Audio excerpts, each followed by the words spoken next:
Hello, my name is Waylon Lewis, and every week we'll bring you a new podcast with Elephant Journal. Hey folks, so today I want to talk about what to do when you find yourself falling that slippery slope into a sort of sadness that isn't necessarily beautiful. It's thick.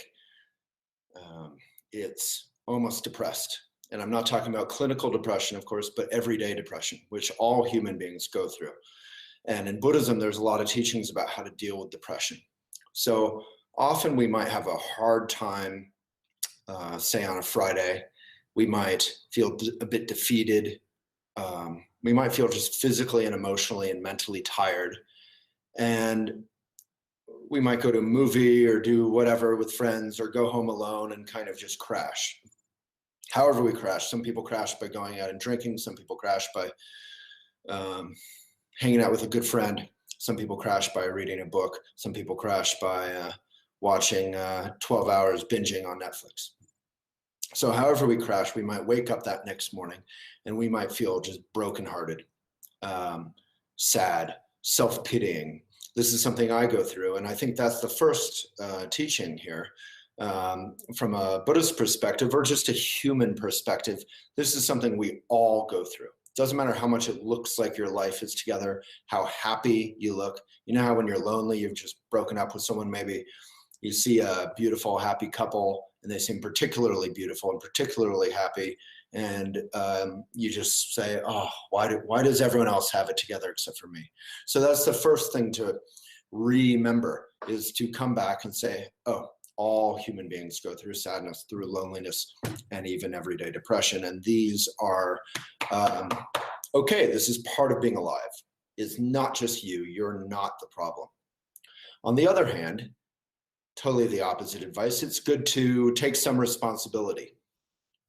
I have done things that have led me to this point, and what can I do to fix them? So none of this is about me particularly, but it's about the human experience. And it's good to remember, you know, from the outside, maybe I'm running Elephant. I have a cute house. I live in a nice town, Boulder, Colorado, relatively popular, biking around with my dog. Everything looks great.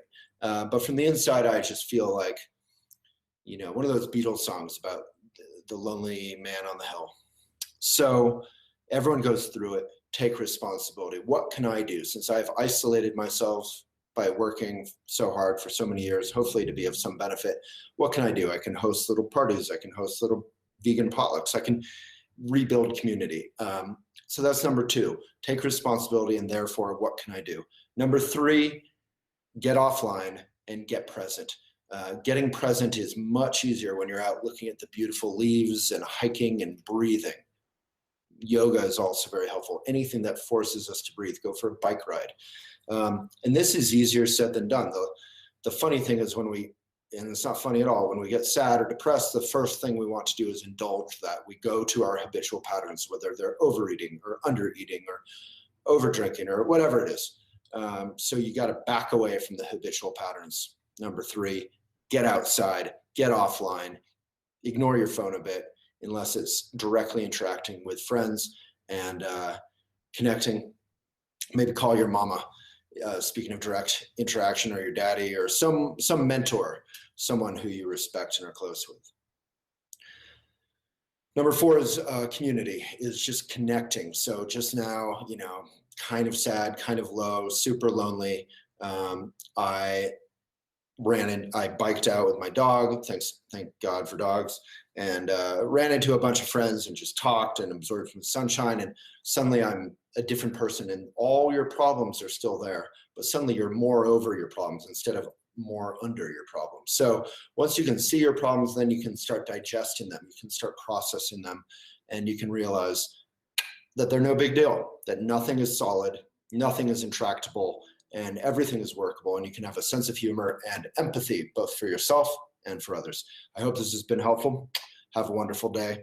And if you need a little bit more, read Maitri, Maitri, on elephantjournal.com.